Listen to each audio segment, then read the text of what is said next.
Welcome to this explainer.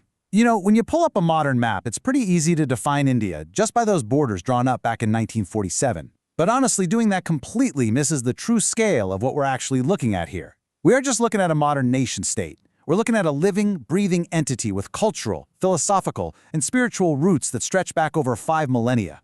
At its absolute core, India is a civilisational nation. And that actually brings us to a pretty massive historical mystery. Think about it for a second. Contemporaneous civilizations like ancient Egypt, Mesopotamia, or even the original Indus Valley itself, they all eventually faded away, right? They literally became archaeology. They transformed beyond recognition. Yet the core thread of Indian civilization somehow persisted. It didn't just survive, it evolved and walked right into the 21st century. How on earth did this happen? Well, to unravel this unbroken thread, our explainer today is going to walk through 5 key areas: roots of the civilization, mechanisms of continuity, adaptation over eras, legitimate critiques, and finally, a living ancient heritage. All right, let's jump right into part 1, roots of the civilization, the foundation of the thread. Guys, the sheer scale of the timeline we're dealing with here is honestly mind-boggling. The story starts way back around 3300 BCE with the incredibly sophisticated urban culture of the Indus Valley civilization. But this wasn't just a dead end. Evidence shows this complex cultural synthesis between the inhabitants of the Indus Valley and Indo-Aryan migrants. This massive fusion is what gave birth to the Vedic tradition around 1500 BCE. From there, the timeline just marches on, hitting the deep philosophical waters of the Bhagavad Gita around 200 BCE, and then the systemization of yoga by Patanjali around 400 CE. But here's the million-dollar question. How exactly do you keep ideas from 1500 BCE alive without just, well, losing them to time? Because the Vedas are the world's oldest surviving religious texts, still in continuous use today. The crucial point here is how they survived. It wasn't through writing, which, can easily be destroyed or lost, but through this incredibly elaborate system of mnemonic techniques. Priests passed down these hymns orally, preserving not just the words, but the exact pronunciation, the meter, the intonation, generation after generation. It is an absolutely stunning feat of human memory. Moving right along to part 2, mechanisms of continuity, how the culture survived. Language is a huge piece of this puzzle. Think about Latin in Europe. While it was historically vital, it eventually kind of fossilized, right? It became this rigid language strictly for scholars and clergy. Sanskrit, on the other hand, took a totally different path. It remained a living medium for philosophy and science, and it organically evolved into modern Indo-Aryan languages like Hindi, Bengali, Marathi, and Gujarati. So today, a modern Hindi speaker is literally, without even realizing it, using thousands of Sanskrit words, maintaining this unbroken linguistic chain all the way back to the Vedic period. Now, to be clear, India's linguistic story isn't just about Sanskrit. Down in the south, they maintained an equally ancient, incredibly rich literary tradition through Dravidian languages. Tamil Sangam literature, for instance, dates back to the early centuries of the Common Era. And it's really the coexistence, the mutual enrichment of these Sanskrit and Dravidian traditions that created the uniquely pluralistic linguistic landscape that still defines India today. Okay, so beyond language, how do you preserve deeply complex philosophical thought? Enter the Guru-Shishya Parampara, or the teacher-disciple lineage. The 6 orthodox schools of Indian philosophy, which were formulated thousands of years ago, weren't just left sitting in static, dusty texts. They were embodied in living practitioners. This highly personalized mode of transmission meant that philosophical knowledge was constantly being debated, it was being refined, and most importantly, it was being actively adapted to new contexts by living masters. Which leads us to this absolutely brilliant concept from the Upanishads, neti, which essentially translates to not this, not this. It perfectly captures the intellectual culture of the whole civilization. It wasn't about rigid dogma. It was this dynamic environment where deep respect for tradition and intense questioning inquiry completely coexisted. It's exactly this mindset that allowed texts like the Bhagavad Gita to synthesize multiple traditions into a philosophical framework so robust that it's still actively debated today, and not just in ashrams, mind you, but in modern corporate boardrooms. And you see this continuity woven right into the fabric of everyday social life. The rituals haven't vanished. When a modern priest performs a wedding ceremony today, they are essentially following a script laid out in the Griha Sutras well over 2,000 years ago.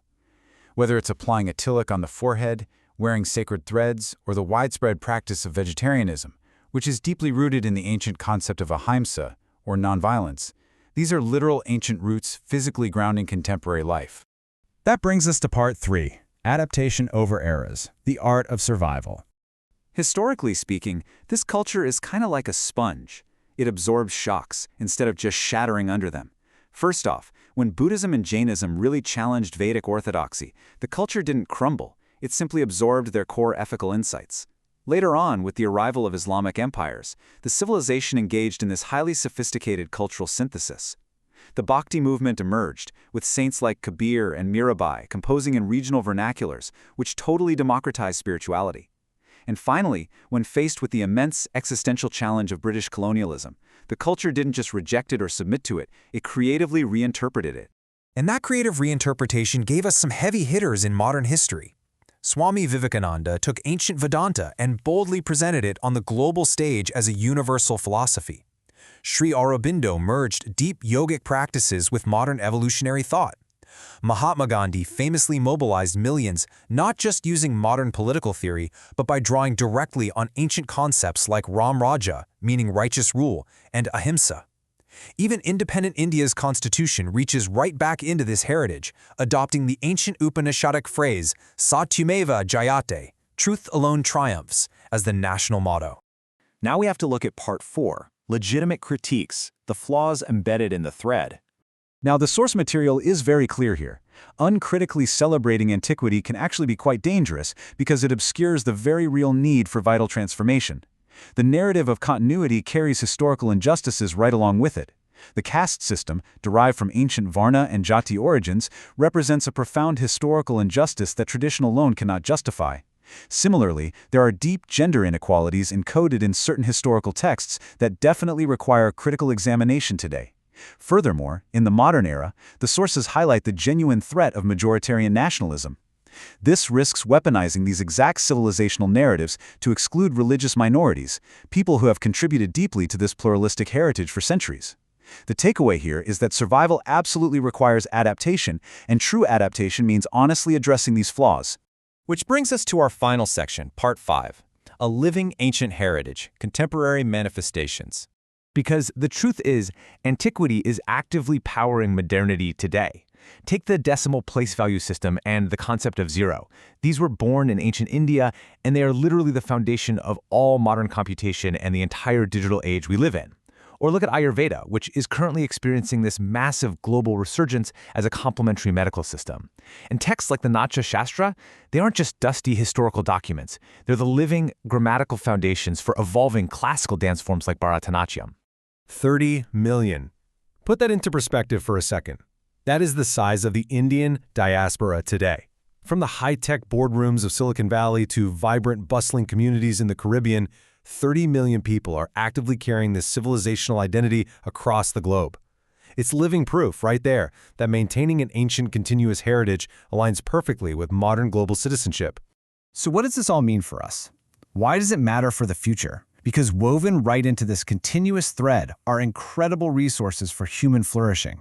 Consider the Vedic concept Vasudeva Kutumbakam, which translates to the world is one family. In our current era, with intense ecological crises and deep global divisions, this isn't just a nice-sounding ancient quote.